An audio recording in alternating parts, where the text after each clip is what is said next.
하나님 말씀 여호수아서 1장 16절에서 18절까지 말씀입니다.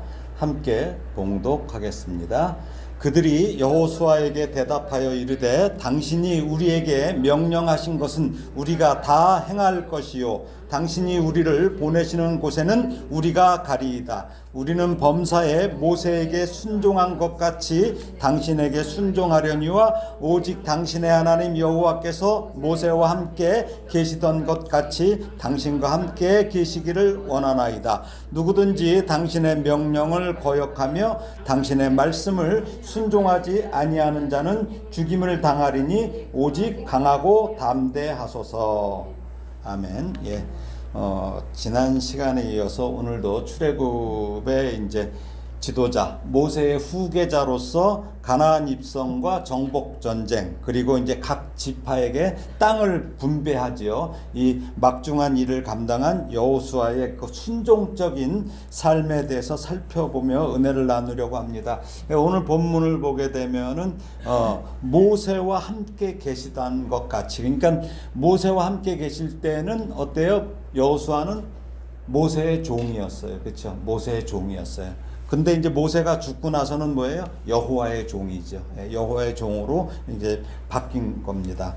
근데 이제 오늘 보면 이제 지난 시간에 죽음을 앞둔 그 모세가 자신이 죽은 후에 목자 없는 양떼, 그렇죠? 양떼와 같은 이스라엘 백성을 이끌고 가나안 땅으로 들어갈 자신의 후계자를 위한 기도를 하지요. 하나님께서는 그런 기도하기를 원하시죠. 그래서 그 기도에 하나님께서 응답하시며 이미 눈의 아들 여호수아를 예비하신 이유가 있었죠. 그것은 뭐예요? 어떤 인간적인 조건이 아니라 그 안에 뭐가 있어요? 하나님의 영, 영이 머물기 때문이었습니다. 하나님의 영이 머무느냐 떠나가느냐의 관건은 하나님의 말씀에 순종하느냐 순종하지 않느냐 이 여부에 달려 있음을 우리가 이스라엘의 초대왕 사울의 경우에서 드러난 것처럼 하나님의 말씀에 온전히 순종하는 사람은 하나님의 영 성령의 지배를 받습니다. 성령의 지배를 받아요. 이게 중요한 거죠.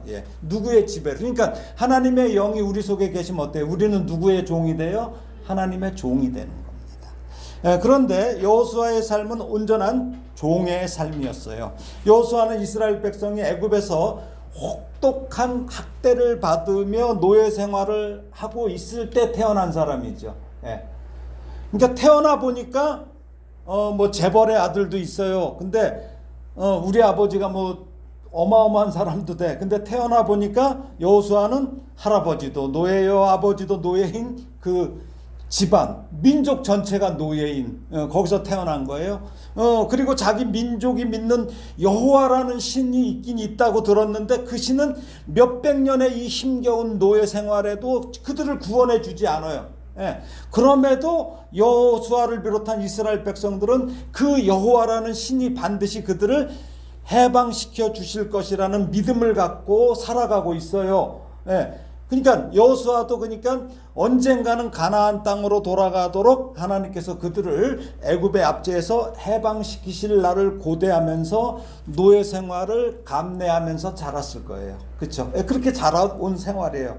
근데 이게 날이 갈수록 극심해지는 애굽의 이 억압이 견딜 수 없을 만큼 막 짓눌러 정말 숨통을 조여올 때 하나님께 부르짖는 이스라엘 백성들의 신음을 들으신 하나님의 능력으로 이스라엘 백성의 해방을 이루게 하시죠. 모세를 통해서 그 지도자 모세를 따라서 이제 가나안 땅을 향한 여정에 오른 여호수아, 그렇죠?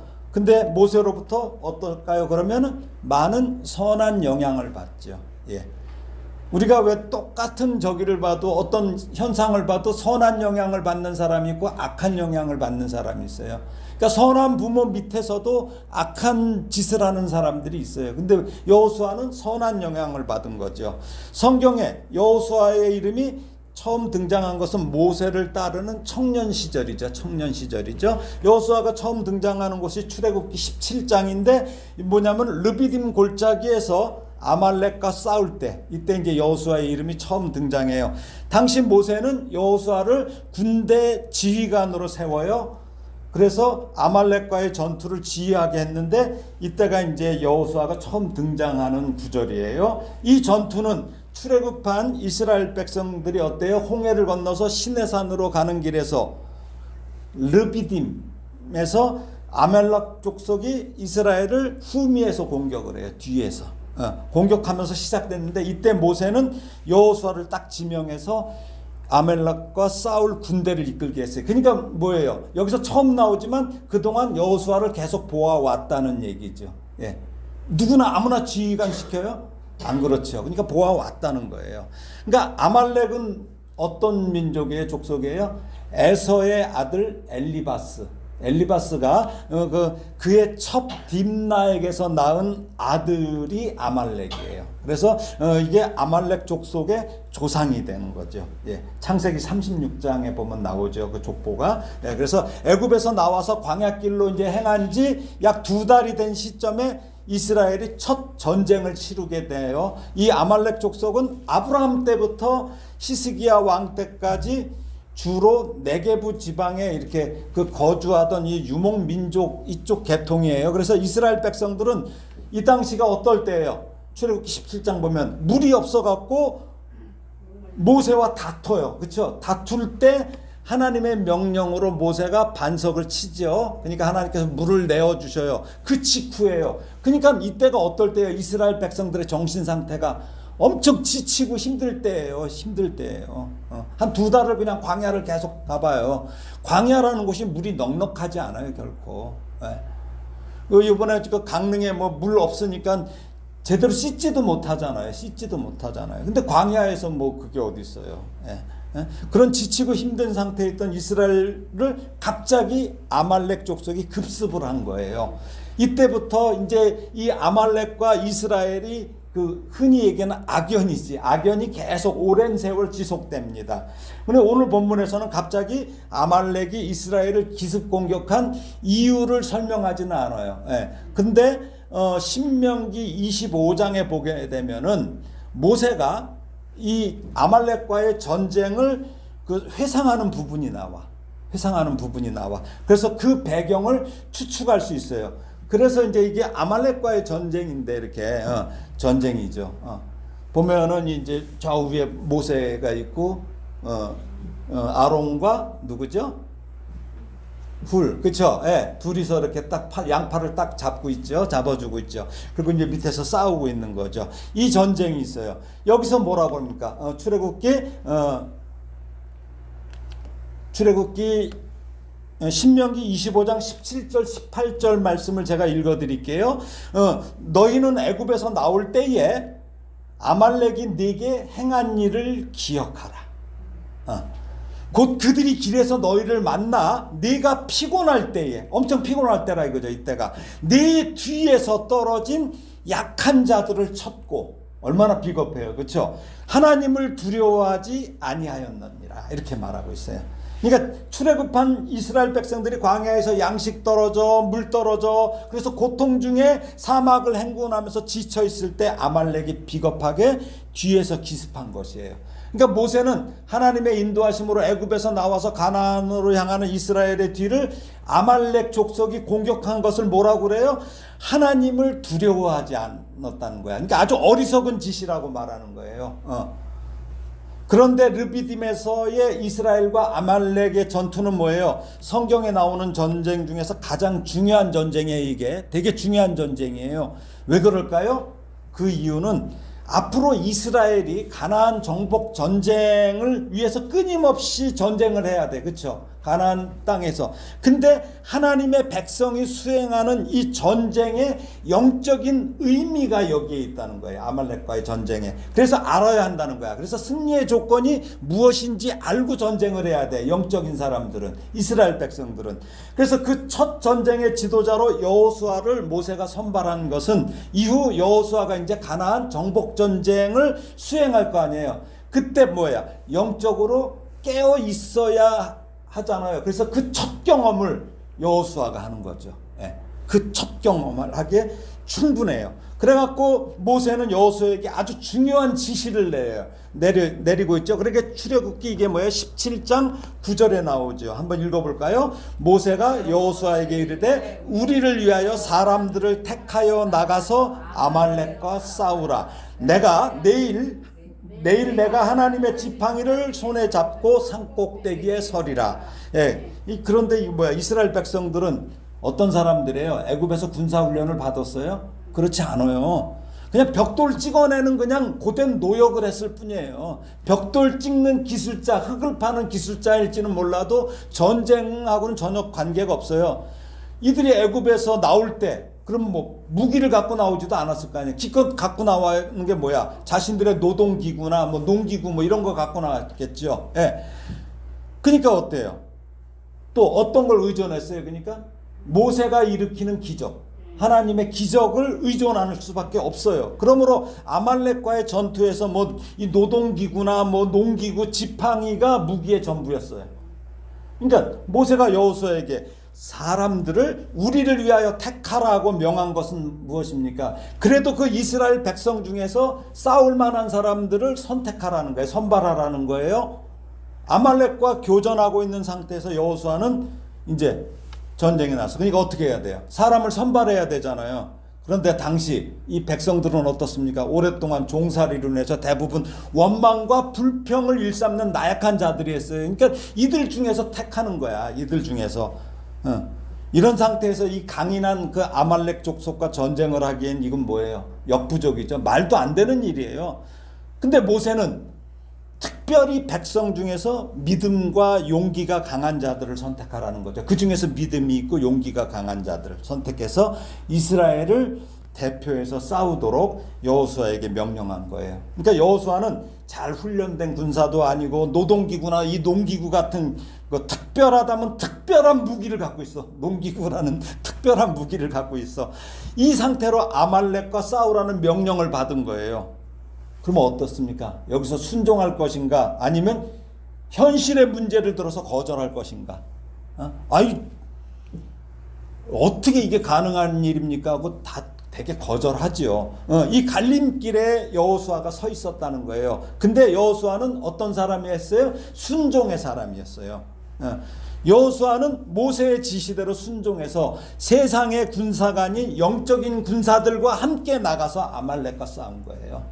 예. 여호수아는 출애굽 전에 봤어. 경험을 했어. 어떤 걸 봤어요? 모세가 하나님의 지팡이를 든 모세가 하나님의 능력을 행하는 것을 봤어요. 그래서 내가 내일 지팡이를 들고 간다. 그러니까 뭐야? 모세가 내일도 여호와의 임재와 권능을 상징하는 이 지팡이를 손에 들고 산꼭대기에 설 것이라는 말을 믿음으로 받아들인 거예요. 예, 믿음으로 받아들인 거예요. 예. 그러니까 여호수아와 군사들이 이제 산 아래에서 아말렉과 싸우는 동안 모세는 아론과 훌이 함께 싸움터를 두루 살펴볼 수 있는 산꼭대기로 올라가죠. 올라가서 하나님의 지팡이를 잡고 두 손을 들었습니다. 전쟁은 치열해요. 일진일퇴야. 산 아래의 전쟁 양상이 근데 산 위에 있는 모세의 손에 달려 있다는 거예요. 밑에서 싸우는 게 아니라 모세의 손에 달려 있다는 거예요. 이 얘기는 뭐예요? 하나님께 달려 있다는 거죠. 전쟁은 여호와께 속한 것이라는 말이 있잖아요. 그 얘기예요. 산 아래에서 아말렉과 맞서 싸우는 여호수아와 군사들은 곧 그냥 이길 것 같아. 근데 또 갑자기 밀려. 왜 그래요? 모세가 팔을 들면 이기고, 연약하면 인간은 모세가 피곤해서 팔을 내리면 밀리고, 이걸 갖다 뭐야? 모세와 아론과 훌은 그 이유를 알았던 거예요. 알았어요. 예. 그래서 아론과 훌이 어때요? 모세의 팔이 내려오지 않도록 양쪽에서 잡고 있는 거죠. 예. 그러니까 모세를 바위에다 앉히고 계속 서 있을 수 없잖아요. 그러니까 얼마나 이 전쟁이 치열했으면 그렇게 오랫동안 그랬다는 거예요. 아니, 하나님이 딱 팔 들었을 때 한 번에 쫙 끝내주시면 좋은데 그게 아니라는 거죠. 되게 오랜 시간을 한 거죠. 그래서 아론과 우리 양쪽에서 한 사람씩 한쪽 팔씩 잡고 온종일 들어 올리고 있게 된 거예요. 그러니까 하나님이 함께 하셔도 시간이 걸리는 게 있어요. 근데 우리는 자꾸 우리 시간으로 하나님을 끌어들이려. 그 결과 모세의 팔이 올라간 상태에서 여호수아와 군사들은 힘있게 싸워서 이제 승리한 거예요. 그러니까 산 꼭대기에서는 아론과 훌이 하나님의 사람 모세를 위해서 온전히 합력하는 모습으로 하나가 된 거야. 이게 중요한 거예요. 온전히 합력하는. 혼자서 못해. 교회라는 것은, 그렇죠? 혼자서 못해요. 동역자가 필요한 거예요. 산 아래에서는 여호수아와 그 믿음의 군사들이 하나님의 사람 모세의 명령에 순종해서 믿음으로 싸워서 온전히 승리를 이룰 수 있었던 것이죠. 이게 첫 경험이에요. 이 경험이 중요해요. 이 첫 경험이 참 중요합니다. 어떤 맛을 봤느냐예요. 그러니까 이스라엘의 첫 전쟁은 인간들의 합력과 온전한 순종을 통해서 하나님의 도우심으로 승리한 것이에요. 그래서 이것을 통해서 여호수아는 하나님의 관점으로 모든 현상을 보는 영안이 열린 거예요. 이때 열린 거 이제 제대로 이제 현상을 보는 거예요. 출애굽 당시에 이스라엘 백성들이나 이 시대에 영적 이스라엘인 우리 성도들이 필히 깨달아야 할 것은 우리의 싸움은 어떤 싸움이에요? 혈과 육의 싸움이에요? 아니에요. 혈과 육의 싸움이 아니라는 거예요. 근데 자꾸 우리는 이걸 혈과 육의 싸움으로 자꾸 봐요. 세상의 논리를 자꾸 보고 붙어요. 성경에 기록된 다른 전쟁도 마찬가지지만 아말렉과의 전쟁은 일반적인 전쟁이 아닌 영적 전쟁이에요. 그러므로 영적 전쟁의 특성을 잘 알아야 됩니다. 그래서 사도 바울도 에베소에서 뭐라 그래요? 에베소서 6장 12절 한번 읽어볼까요? 시작. 우리의 씨름은 혈과 육을 상대하는 것이 아니요 통치자들과 권세들과 이 어둠의 세상 주관자들과 하늘에 있는 악의 영들을 상대함이라. 예. 자, 근데 요거에 대해서 더 좀 자세하게 나온 게 메시지 성경이에요. 유진 피터슨 목사님의 그 메시지 성경인데 한번 읽어볼까요? 자, 시작. 이 싸움은 잠깐 출전해서 쉽게 이기고 금세 잊고 마는 한나절의 운동 경기가 아닙니다. 이 싸움은 지구전, 오래되는 싸움이에요. 지구전, 그렇죠? 지구력이 있어. 그래서 곧 마귀와 그 수하들을 상대로 끝까지 싸우는 어떤 전쟁? 사느냐 죽느냐의 싸움. 예. 예, 훨씬 더 이해가 되죠. 이해가 되죠. 그러므로 이 싸움은 첫째는 뭐예요? 첫째는 혈과 육의 눈으로 보고 판단해서 싸워서는 결코 이길 수 없어요. 어린 다윗이 거인 골리앗과 이길 수 있었던 게 뭐야? 혈과 육의 기준으로 판단한 것이 아니에요. 그러니까 형들이 그래. 너 인마 미쳤어? 여기 왜 왔어? 너 막 야단치잖아요. 야단치잖아요. 영적인 눈으로 보고 담대하게 나갔기 때문에 다윗이 이길 수 있었던 거예요. 예? 두 번째는 뭐예요? 메시지 성경 보니까 지구전, 지구력, 영적 지구력이 있어야만 이길 수 있는 전쟁이에요. 우리 금방 뭐가 끝날 것 같지 않아요. 지구력이에요. 우리 죽을 때까지, 그렇죠? 우리 눈 감을 때까지 전쟁이에요. 눈 감을 때까지. 아말렉과의 전쟁 옆에서 잡아줬듯이 우리 전쟁, 그래서 서로 이 공동체 안에서 서로 잡아줘야 돼요. 이게 중보기도예요. 서로 도와주는 기도예요. 이게 필요한 거예요. 그래서 이 전쟁은 뭐예요? 어떤 전쟁이에요? 상대가 죽을 때까지 싸우는 게 전쟁이에요. 마귀하고 전쟁은 중간에 휴전이라는 게 없어요. 죽을 때까지야. 죽을 때까지. 이 영적 전쟁은 둘 중에 하나가 죽을 때까지예요. 그러므로 어떠한 경우에도 우리가 사탄을 동정해서는 안 돼요. 어떤 순간에 딱 동정하는 마음이 든단 말이죠. 안 돼요. 그래서 나중에 어떻게 됩니까? 아말렉을 진멸하라고 하죠. 예. 왜? 동정하지 말라는 거예요. 동정하지 말라는 거예요. 영적인 싸움은 눈앞에 있는 일반 사람과의 싸움이 아니에요. 눈에 보이지 않는 악한 영들, 즉 어둠의 세상의 주관자들과의 싸움이에요. 또한 이 싸움에서 우리가 근데 늘 져, 사실은. 근데 왜 졌는지를 몰라. 이 모르는 분들이 많아요. 왜 그래요? 싸우고 져. 왜 몰랄까? 세상적인 수단 방법과 무기로 싸워서 지는데 그걸 모르는 거야.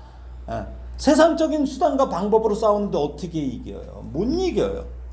그래서 사도 바울은 이 에베소서 6장 요 뒤에 보면은 싸움의 방법은 물론 사탄을 대적할 무기를 알려줍니다. 에베소서 6장 13절에서 17절이에요. 한번 같이 읽어보겠습니다. 시작. 그러므로 하나님의 전신갑주를 취하라. 이는 악한 날에 너희가 능히 대적하고 모든 일을 행한 후에 서기 위함이라. 그런즉 서서 진리로 너희 허리띠를 띠고 의의 호심경을 붙이고 평안의 복음이 준비한 것으로 신을 신고 모든 것 위에 믿음의 방패를 가지고 이로써 능히 악한 자의 모든 불화살을 소멸하고 구원의 투구와 성령의 곰 곧 하나님의 말씀을 가지라. 아멘. 예, 여기서 사탄과 싸우려면 하나님이 주신 무장을 해야 된다는 거예요. 무장.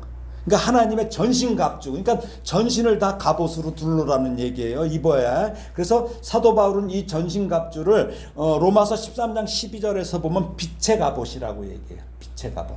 그 다음에 고린도후서 6장 7절에 보면 의의 병기라고 얘기를 해요. 예, 그렇습니다. 그러니까 어둠의 세력을 이길 수 있는 것은 뭐예요? 빛의 갑옷이니까 빛이에요. 빛. 그렇죠? 우리가 빛이 비치면 어둠이 싹 사라지죠. 예. 그러므로 빛의 갑옷을 입는다면 그 싸움은 무조건 이기는 싸움이라는 거죠. 그리고 진리의 허리띠를 띱니다. 진리의 허리띠. 예, 구약의 이사야서에 보면 그리스도에 대해서 어떻게 나오냐면 이렇게 이사야서 11장 5절 보면 나와요. 공의로 그의 허리띠를 삼으며 성실로 그의 몸에 띠를 삼으리라. 이렇게 예언했어요. 그러니까 예수 그리스도가 띠신 허리띠는 모든 그리스도인들이 우리가 띄어야 될 띠야. 근데 그것은 뭐예요? 진리. 진리. 그러니까 우리가 허리띠를 띠면 어때요? 허리를 왜 띄어요? 힘을 받아요. 예. 그러니까 어떤 사람은 뚱뚱한 사람이 허리띠를 하는 것은 여기가 허리라는 것을 보여주기 위해서. 허리 구분이 안 되니까 여기가 허리야 하고 보여주는 거야. 근데 원래 허리띠는 뭐예요? 힘을 받기 위해서. 힘을 받기. 그러니까 우리 성도들이 영적인 힘이 되는 게 뭐예요? 진리. 진리가 영적인 힘이 되는 거예요. 그러니까 신실함이 없다면 사탄과의 싸움에서 결국 지는 거야. 그러니까 목사가 앞에서 암만 설교를 하고 그래도 진리가 없으면 결국 나중에 무너져 버리잖아요. 비리 같은 것 드러나 돈 탐에 엉뚱한 짓 하다가 어떻게 돼요? 망가지는 거죠. 예. 그러니까 진리가 있어야 돼. 이게 든든하게 딱 힘이 받치면은 되는 거죠. 그래서 진리가 중요한 거죠. 그래서 사탄과의 싸움에서 결국 져요. 그 다음에 호심경이라고 나오죠. 호심경. 호심경이란 뭐예요? 심장, 보호할 호자. 심장을 보호하는 동으로 만든 거예요. 예, 호심경. 예, 호심경이란 심장을 보호하는 거야. 갑옷의 가슴 쪽에 이렇게 호신용으로 붙이는 구리로 된 거죠. 제일 중요한 급소를 보호하고 이렇게 그쵸? 예, 방패는 가슴을 보호해. 심장 보호하고 가슴을 보호하는 게 이게 바로 호심경이에요. 예. 또 뭐라고 나와요? 평안의 복음이 준비한 것으로 신을 신으라고 그랬어요. 그렇죠? 그게 뭐예요? 자, 이게 뭐냐면 당시에 군인들이 신는 신발이에요. 이게 왜 그래요? 구리로 만든 바닥에 이제 구리를 이렇게 붙였어요. 구리를 붙였어요. 왜 그럴까요? 적군들이 바닥에다 뭘 깔아? 몰래 날카로운 송곳 같은 걸 막 뿌려놓는단 말이에요. 길에다가. 그거 밟으면 못해요. 못하죠. 그러니까 이걸 신는 거야. 이게. 그래서 이 신이라는 게 신을 신고가 바로 이 신이에요. 근데 우리가 나온 성경 번역으로는 이걸 이해를 못하는 거죠. 그렇죠? 예. 그러니까 이런 송곳이나 이런 덫으로부터 발을 보호할 수 있도록 한 게 이거예요. 그러니까 로마 당시에 로마 군병들이 이걸 신었다는 거예요. 그러니까 평안의 복음이 준비한 것은 뭐예요? 어떤 상황에서도 우리 주님께서 주시는 이 평안으로 복음을 지키겠다는 결단을 내린 마음의 자세. 그러니까 어떤 상황에서도 막 주변에 뭘 깔아놨어도 이 신발을 신으면 어때요? 이길 수 있는 거죠. 그게 뭐예요? 평강이에요. 우리 평안이에요. 평안. 그리고 믿음의 방패를 가지는 거죠. 그리고 사탄이 쏘는 불화살. 이거는 뭐로만 막을 수 있어요? 믿음의 방패로만 무력화시킬 수 있어요. 예. 불화살이야. 믿음의 방패로 막을 수 있는 거죠. 그러니까 반석과 같은 굳센 믿음만이 능력이 되는 거예요. 그리고 구원의 투구란 뭐예요? 이미 우리에게 실현된 구원. 이것을 보호해야 돼. 그러니까 투구를 써서 보호해야 돼. 이미 주신 거 보호해야 돼. 그래서 하나님께서는 예수 그리스도 안에서 우리에게 주신 구원은 사탄과의 전투에서 성도들을 보호하는 전신갑주 중에 하나라는 거예요. 구원이. 구원의 확신이 있어야 되는 거죠. 그러니까 이게 믿음이에요. 이게. 그러니까 지금까지는 사탄의 공격을 막아낼 어때요? 방어 개념의 무기를 나열했어요. 근데 뭐야? 방어만 하면 안 되잖아요. 그러니까 이제는 사탄을 공격할 무기가 필요한데 그것이 뭐예요? 말씀의 검이에요. 말씀의 검. 하나님의 말씀은 성령의 검이죠. 날쌘 검이라고 그랬죠. 예. 하나님의 말씀은 성도들이 영적인 싸움을 싸우고 그 싸움에서 승리하는데 반드시 필요해요. 광야에서 예수님을 마귀가 유혹할 때 주님께서 사용하신 것이 뭐예요? 하나님의 말씀의 검이에요. 마귀가 유혹할 때 어때요? 말씀을 들어서 말씀하시죠? 예, 말씀이에요, 말씀. 이게 말씀의 검이에요. 그러니까 마귀가 물러가잖아요. 이 시대 이단이나 사이비 등 각종 이들이 유혹이 뭐야? 성도들을 유혹할 때 우리가 걔네들도 말씀을 가져와. 비스무리한 말씀. 그러니까 마귀가 어떻게 했어요? 말씀 갖고서 예수님을 유혹했죠. 근데 확실한 말씀으로 물리치잖아요. 예. 그러니까 하나님의 말씀을 매 우리가 날카롭게 서지 않으면 이길 수가 없어요. 근데 이게 예배에 빠져서 되겠어요? 안 돼요. 말씀 제대로 들어야 돼요. 유목사 설교 들으면 안 돼. 유튜브 목사를 유목사라고 하잖아. 그 유목사들이 얼마나 많이 헷갈리게 만드는데요. 말씀을 정확하게 들어야 돼요. 엉뚱한 거 가져가서 진단 말이에요. 싸우면은. 그래서 말씀이 날카롭게 서야만 됩니다. 그러므로 매일 주야로 우리가 말씀을 읽고 묵상하는 생활을 통해서 마귀를 물리치는 복된 성도가 되기를 주님의 이름으로 축원합니다. 예, 아말렉과의 이 전투에서 값진 승리를 통해서 이 전투에서 승리하는 비결을 익혔어요. 여호수아가. 뭐예요? 그것은 믿음, 그렇죠? 복종, 이거예요. 그러니까 일반적인 이스라엘 백성들과는 여실히 다른 모습을 보여주는 장면이 있어요. 이 경험이 돼서 이 여호수아의 이 경험이 언제 나타나요? 이게 가나안 땅 정탐을 한 후에 다른 10명의 정탐꾼과 반대되는 보고를 해요. 이 경험이. 그러니까 모세는 가데스 바네아에서 12명의 정탐꾼을 선발해서 가나안 땅 정탐하도록 하죠. 예. 근데 그들이 가나안에 들어가서 40일을 정탐해요. 그리고 돌아와서 여호수아와 갈렙만이 긍정적인 보고를 해. 나머지 10명의 정탐꾼은 부정적인 보고를 해요. 근데 사실은 우리가 세상적인 눈으로 보게 되면 어때요? 10명의 정탐꾼은 정직한 보고를 한 거고 이 여호수아와 갈렙은 미친 보고를 한 거예요. 이게 그렇죠? 예. 과학적인 보고예요. 저기 그 10명의 정탐꾼이 얘기한 거는 아주 근거가 있는 보고야. 근데 제가 그 전에 어디 기도원 집회 갔는데 그때 인도하시는 목사님이 그 말씀을 했어요. 개가 호랑이를 물 수 있는 방법이 딱 하나가 있대요. 미쳤을 때.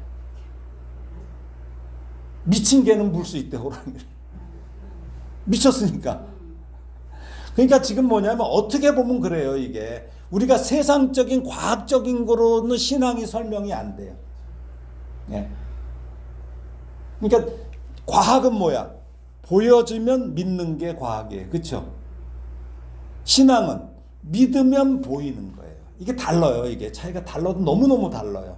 자, 한번 읽어볼까요? 이 당시의 상황을. 자, 민수기 13장 28절에서 33절까지 한번 읽어보겠습니다. 시작. 그러나 그 땅 거주민은 강하고 성읍은 견고하고 심히 클 뿐 아니라 거기서 아낙 자손을 보았으며 아말렉인은 남방 땅에 거주하고 헤딘과 여부스인과 아모리인은 산지에 거주하고 가나안인은 해변과 요단가에 거주하더이다. 갈렙이 모세 앞에서 백성을 조용하게 하고 이르되 우리가 곧 올라가서 그 땅을 취하자 능히 이기리라 하나 그와 함께 올라갔던 사람들은 이르되 우리는 능히 올라가서 그 백성을 치지 못하리라. 그들은 우리보다 강하니라 하고 이스라엘 자손 앞에서 그 정탐한 땅을 악평하여 이르되 우리가 두루 다니며 정탐한 땅은 그 거주민을 삼키는 땅이요 거기서 본 모든 백성은 신장이 장대한 자들이며 거기서 네피림 후손인 아낙 자손의 거인들을 보았나니 우리는 스스로 보기에도 메뚜기 같으니 그들이 보기에도 그와 같았을 것이니이다. 자, 여기서 중요해요. 이 10명의 정탐꾼들이 얘기해요. 자기들 스스로 메뚜기 같아. 그 사람들이 보고서 야 메뚜기들아 그랬어요? 아니죠. 스스로 느낀 거예요. 스스로 느껴. 그러니까 이 10명의 정탐꾼들의 보고를 들었어요. 아주 정직한 보고야 어떻게 보면. 그러니까 이스라엘 백성들이 어때? 이 듣고 나니까 밤새도록 엎드려서 통곡을 해요. 통곡을. 이 광야에서 그렇게 다녀도 이게 눈물이 있나 봐. 물이 있나 봐. 흘릴 물이 있나 봐. 계속 통곡을 해. 마치 기다리던 우리가 막 어디 아파트 입주한다고 하잖아, 사람들이. 근데 갑자기 거기서 아파트 문제가 생겼어. 입주 바로 앞에 두고 어때요? 설레던 마음이 무너지는 것처럼, 야, 이제 우리가 조기 들어가면 된다 했는데 어떻게 됐어요? 다 무너져. 그러니까 무너질 때 어떻게 해요? 누굴 찾아야지. 불평을 해야지. 그러니까 모세에게 불평을 넣고 뭐라 그래요? 민수기 14장 14절 보면은 아주 못된 소리를 해요. 우리가 한 지휘관을 세우고 애굽으로 돌아가자고 그래. 이거 반역이잖아요. 너 모세 필요 없다는 거야. 이제 새로운 지휘관 세우고 반역하는 거죠. 이때 바로 이때 여호수아와 갈렙이 백성들 가운데 서서 자기의 옷을 찢어요. 네. 한번 읽어볼까요? 자, 민수기 14장 6절에서 9절입니다. 시작. 그 땅을 정탐한 자 중 눈의 아들 여호수아와 여분네의 아들 갈렙이 자기들의 옷을 찢고 이스라엘 자손의 온 회중에게 말하여 이르되 우리가 두루 다니며 정탐한 땅은 심히 아름다운 땅이라 여호와께서 우리를 기뻐하시면 우리를 그 땅으로 인도하여 들이시고 그 땅을 우리에게 주시리라. 이는 과연 젖과 꿀이 흐르는 땅이니라. 다만 여호와를 거역하지는 말라. 또 그 땅 백성을 두려워하지 말라. 그들은 우리의 먹이라. 그들의 보호자는 그들에게서 떠났고 여호와는 우리와 함께 하시느니라. 그들을 두려워하지 말라 하나. 예, 여기서 옷을 찢는 건 뭐예요? 극한 슬픔, 고통, 분노를 표시하는 행위예요. 이 사람들은. 예, 이게 옷이 많은 사람들은 이렇게 옷을 찢나? 예, 10명의 정탐꾼은 육신의 눈으로 본 것이 전부라고 생각하고 판단해서 보고한 거예요. 과학적인 보고예요. 이들의 보고가 틀린 것은 아니에요. 맞는 보고예요. 여호수아와 갈렙도 10명의 정탐꾼의 보고를 육적으로는 수긍했을 거예요. 봤을 거예요. 그러나 여호수아와 갈렙은 뭐예요? 남이 못 본 것을 보는 믿음의 눈, 영안이 있었어요. 영안이. 가나안의 거주민보다 더 크고 강하시며 견고한 성읍보다 더 강력하신 하나님을 믿음의 눈으로 바라본 거죠. 예. 믿음은 뭐예요? 그 송명희 시인이 했듯이 남이 못 본 것을 보는 것이 믿음이에요. 우리가 할 수 있는 일은 뭐예요? 우리가 할 수 있는 일 갖고 기도해요? 안 해. 사실은 할 수 있는 일 갖고 기도 안 해. 믿음은 우리가 할 수 없는 일, 우리의 생각과 한계를 뛰어넘는 것을 주의 능력으로 할 수 있다고 바라보며 기뻐하는 거예요. 그래서 여기서도 보면은 여호와께서 우리를 기뻐하시며 10명의 정탐꾼은 자신들을 스스로 메뚜기로 비하해. 메뚜기. 근데 여호수아와 갈렙은 뭐예요? 전혀 다르게 그들을 뭐라 그래요? 우리의 뭐라고? 먹잇감으로 비하했어요. 여기 먹이가 전에 한글 성경은 밥이라고 그랬어. 우리의 밥이라 그래서 밥. 그래서 훨씬 그 현실감 있게 표현했는데 이게 먹이라는 것은 좀 이상해요. 그렇죠? 예. 자, 건강한 사람은 어때요? 식욕이 왕성하죠. 건강한 사람. 이따 이제 밥 먹을 때 보면 알지 누가 건강한지 아닌지. 예. 식욕이 왕성해. 근데 나약한 사람은 밥 먹는 것도 힘들어요. 밥 먹는 게 얼마나 힘든 일인데. 여호수아와 갈렙이 가나안 거민을 이 밥이라고 표현한 것은 뭐예요? 손쉽게 그 땅을 정복할 수 있다는 확신의 참말이죠. 그러면서 또 동시에 그 땅은 오히려 뭐예요? 그러니까 자기 이스라엘 백성들의 필요를 넉넉히 채워주는 보물창고야. 저게 오히려 보물창고야. 식량창고야. 식량창고. 그러니까 확신한 것은 왜 그래요? 아말렉과의 전투에서 이미 여호수아는 어때요? 갈렙은 경험을 했잖아요. 여호와 하나님이 함께 하시면, 그러니까 여호와께서 우리를 기뻐하시면 승리할 수 있다는 이걸 경험했기 때문이에요. 그러면 나머지 사람들은 경험 안 했나? 했는데도 그렇게 바뀌는 거예요. 그들은 여호와가 함께 하신다는 이 믿음 때문에 담대할 수 있었어요. 여호수아와 갈렙. 영안이 열려 있으니까 눈에 보이는 현상 넘어 이렇게 바라는 것들의 실상을 이미 믿음으로 소유했어. 이미 소유한 거예요. 그러므로 가나안 땅은 육신으로 들어가요?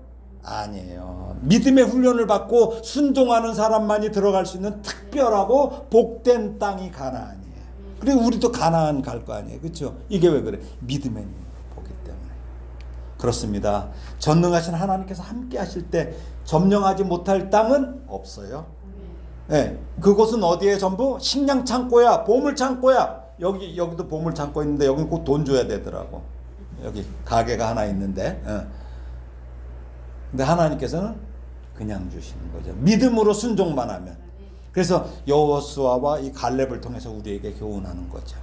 그렇다면 이 시대에 우리가 정복할 땅은 어디 있습니까? 어디입니까? 우리 주변이 다 정복해야 될 곳이야. 근데 우선순위를 잘 정해야 돼요. 왜 그래요? 하나님은 늘 성경은 뭐예요? 하나님께 먼저 기도하라고 말씀하셔요. 먼저 기도하라고 그래요. 먼저 하나님이 말씀하셔야 돼. 하나님이 말씀하시고 지시하는 대로 순종하는 것이 순서예요. 내가 정해놓고 하나님께 뭐 강청 기도라고 떼쓰는 것은 올바른 기도가 아니에요. 올바른 태도도 아니에요. 이건 누가 교회에서 잘못 가르치는 목사님들 많아요. 강청 기도? 그런 강청 기도 아니에요. 잘 알아야 돼요. 내가 정해놓고 하나님한테 결제하라고 어디서 뗐어요?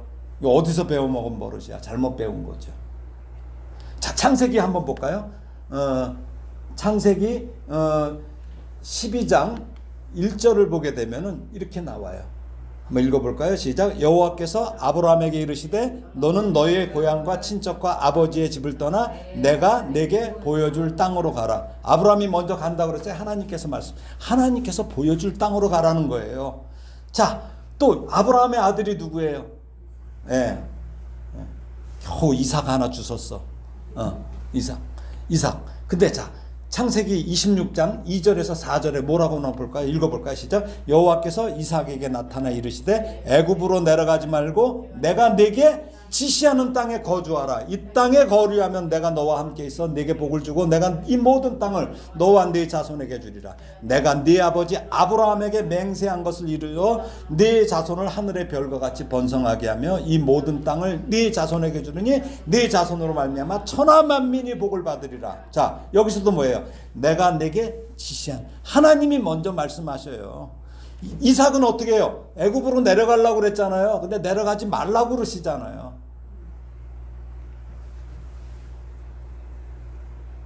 또 역대상에 볼까요? 다윗이 어떤가? 다윗이 왕이 됐어요. 왕이 되고 나서 어떤가 볼까요? 역대상 14장 8절에서 10절입니다. 시작. 다윗이 기름 부음을 받아 온 이스라엘의 왕이 되었담을 블레셋 사람들이 듣고 모든 블레셋 사람들이 다윗을 찾으러 올라오매. 그러니까 싸우러 오는 거죠. 예, 다윗이 듣고 대항하러 나갔으나 블레셋 사람들이 이미 이르러 르바임 골짜기로 쳐들어온지라. 이때 다윗이 어떻게 합니까? 다윗이 하나님께 물어 이르되 내가 블레셋 사람들을 치러 올라가리가 주께서 그들을 내 손에 넘기시겠나이까 하니 여호와께서 그에게 이르시되 올라가라. 내가 그들을 네 손에 넘기리라 하십니다. 예. 어때? 하나님께 먼저 여쭙지요. 예, 여쭙죠. 이게 번역이 잘못됐어. 하나님께 물어 이르되, 개인가 물개 여쭙는다고 해야 돼요. 그러니까 우리가 성경 번역 잘해야 돼요. 특히 한국말은 더 그래요. 그렇죠? 예, 영어로 그냥 ask라고 하면 되지만 다르죠. 그렇죠? 달라요. 우리말은 그래서 하나님에 대해서는 극존칭을 써야 돼. 자, 이렇습니다. 근데 14장 또 13절에 또 얘들이 또 싸워요. 자, 역대상 14장 13절에서 17절 또 읽어볼까요? 시작. 블레셋 사람들이 다시 골짜기를 침범한지라 또 다윗이 또 하나님께 묻자온대 하나님이 이르시되 마주 올라가지 말고 그들 뒤로 돌아 뽕나무 숲을 맞은편에서 그들을 기습하되 뽕나무 꼭대기에서 걸음 걷는 소리가 들리거든 곧 나가서 싸우라. 너보다 하나님이 앞서 나아가서 블레셋 사람들의 군대를 치리라 하신지라. 이에 다윗이 하나님의 명령대로 행하여 블레셋 사람들의 군대를 쳐서 기브온에서 게셀까지 이르렀더니 다윗의 명령이 온 세상에 퍼졌고 여호와께서 모든 이방 민족으로 그를 두려워하게 하셨더라. 어때요? 한 번은 하나님께서 가라고 하지만 한 번은 그쵸. 뭐예요? 이 순서를 잘 기억해야 돼요. 우리가 하나님께 먼저 여쭈어야 돼요. 우리가 사업하는 것도 마찬가지예요. 자기가 저질러 놓고 뭘 어떻게 하라고? 아니에요. 아니에요. 그래서 우리 성도 여러분들 이 순서를 잘 기억하셔서 여러분의 삶과 그 사업이나 이 모든 것에서 승리하시기를 주님의 이름으로 축원합니다. 아멘. 예, 말씀을 정리합니다. 여호수아는 종으로서 복종하는 삶을 살았어요.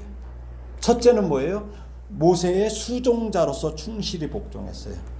수종자는 뭐냐면 개인 비서 같다는 뜻이에요. 예, 모세의 수종자, 개인 비서로. 자, 모세가 어떤 정도냐면, 자, 출애굽기 33장 11절 보면 뭐라고 그래요? 사람이 자기의 친구와 이야기함 같이 여호와께서는 모세와 대면하여 말씀하시며, 모세는 진으로 돌아오는데 그동안에 눈의 아들 젊은 수종자 여호수아는 회막을 떠나지 아니하니라. 그거 지키고 있어요. 같이 안 가요. 딱 거기 지키고 있어요. 이 기록처럼 모세는 여호와께 말씀을 듣고 진으로 돌아오는데 수종자 눈의 아들 젊은 여호수아는 회막을 떠나지 않았다는 거예요. 회막은 뭐예요? 만날 회자야. 하나님을 만나는 것이 회막이에요. 그러니까 이것은 뭐냐면 성막하고는 달라요. 아직 성막이 이루어지기 전의 일이에요. 이것은 여호수아가 모세의 종으로서 당시 회막을 관리하는 중책을 감당하고 있었던 것 같아요. 그러면 이때 아론이 있었는데 왜 그랬을까? 그쵸? 예, 물론 성막일은 제사장이 감당해야 했는데 여기서 회막은 아까도 말씀드렸죠. 공식적인 성막이 아니었어요. 근데 당시 제사장으로 지명된 아론이 무슨 짓을 저질렀어요? 금송아지. 금송아지 우상숭배 사건으로 하나님께 가까이 나갈 수 없는 상태야. 그래서 예외적으로 우상숭배 죄에 가담하지 않았던 이 여호수아가 이 일을 지금 감당했던 것으로 보여요. 하나님은 이처럼 자기 직분의 자리를 떠나지 않는 사람을 기뻐하시는 거예요. 당신의 큰 일을 맡겨. 그래서 감당토록 하신 분이에요. 예수님 탄생 당시 어떤 일이 있었어요? 400년 동안 말씀이 끊겼어. 그렇죠? 근데 예루살렘 성전을 그때도 지킨 시므온은 난지 8일 되신 아기 예수님을 안아보는 그 은혜를 경험했어요. 그 자리를 지키느라고. 또 안나라는 여선지자 과부가 되고 84세가 되었지만 성전을 떠나지 않고 주야로 금식하며 기도로 섬기다가 아기 예수님을 만나잖아요. 이처럼 하나님은 세상적인 능력을 많이 소유한 자, 그러니까 어떤 목사님들 그래요. 전도를 하려면 큰 놈을 잡아야 되는데 물고기 잡듯이. 그래갖고 무슨 대통령이나 누구나 가면 가서 거기서 안수하고 기업 회장들 이런 짓 하고 그러는데 아니에요. 그건 세상의 눈이에요. 그러니까 잘못 보고 있는 거예요. 잘못 보고 있는 거예요. 자기 자리 지키는 게 중요해요. 세상적인 능력을 많이 소유한 자가 아니라 하나님을 바라고 하나님의 교회를 사랑하는 우리 여러분을 기뻐하시고 만나시며 일을 맡기시는 거예요. 둘째는 여호수아가 뭐로 복종합니까? 장군으로서 복종해. 우리의 상식으로는 치를 수 없는 전쟁을 믿음으로 모세의 명령에 복종해서 아말렉과의 전쟁에 나가 승리하죠. 이걸 통해서 이제 그 경험으로 그 다음에 가나안 정복 전쟁이 되는 거예요. 장군으로서. 장군은 뭐예요? 하지 말라면 안 하고 하라면 하는 거야. 근데 요즘에 우리나라 보면은 엉망이에요. 지금 이 나라가 법이 다 물론 양쪽에 의견이 있지만 군인들 지금 엉망이 됐어요. 지휘관의 말을 안 들어요. 병사들도 말을 안 들어요. 엉망이에요. 엉망이 됐어요. 근데 장군은 뭐예요? 바로 복종해야 됩니다. 이것을 말도 안 되는 전쟁에 여호수아가 장군으로서 복종한 거죠. 이 놀라운 경험 때문에 평생을 순종하며 일관할 수 있었던 거예요. 세 번째는 뭐예요? 누구의 종? 하나님의 종으로서 복종했습니다. 여호수아의 복종 훈련은 결국 모세가 죽은 후에 그 같은 민족, 동족 이스라엘을 지도해서 가나안 땅을 정복하라는 하나님의 명령을 딱 듣죠. 그때 어떨까요? 두려워요. 두려워하는 마음도 있었어요. 근데 이때 뭐라고 말씀하십니까? 여호수아 1장 5절에서 9절 보면은 한번 읽어볼까요? 네 평생에 너를 능히 대적할 자가 없으리니 내가 모세와 함께 있었던 것 같이 너와 함께 있을 것임이라. 내가 너를 떠나지 아니하며 버리지 아니하리니 강하고 담대하라. 너는 내가 그들의 조상에게 맹세하여 그들에게 주리라 한 땅을 이 백성에게 차지하게 하리라. 오직 강하고 극히 담대하여 나의 종 모세가 네게 명령한 그 율법을 다 지켜 행하고 우로나 좌로나 치우치 말라. 그리하면 어디로 가든지 형통하리니 이 율법책을 네 입에서 떠나지 말게 하며 주야로 그것을 묵상하여 그 안에 기록된 대로 다 지켜 행하라. 그리하면 네 길이 평탄하게 될 것이며 네가 형통하리라. 내가 네게 명령한 것이 아니냐. 강하고 담대하라. 두려워하지 말며 놀라지 말라. 내가 어디로 가든지 네 하나님 여호와가 너와 함께 하느니라 하시니라. 이 여기서 뭐라고 그래? 명령했다고 그래. 명령은 뭐예요? 내가 너에게 부탁해. 하나님이 이렇게 하셨어요? 아니에요. 명령은 뭐예요? 종에게. 하나님의 종이에요. 그러니까 뭐야? 이때 뭐가 될까? 어떤 일이 일어날까? 이때 오직 믿음으로 복종하는 거야. 종은 복종하는 거예요. 제발 권면합니다. 여러분의 삶에 경험했던 그 성공의 기억이 혹시 있나요? 성공의 기억? 저도 한때나마 있었어요. 그러나 이제는 하나님과 함께하는 경험을 하기를 축복합니다. 지나간 날에 성공했던 이 세상의 경험이 오히려 여러분의 삶에 독이 될 수 있음을 기억해야 돼요. 그거 맨날 생각하다가 엉망인 거예요. 내가 왕년의 소리 좀 안 해야 돼.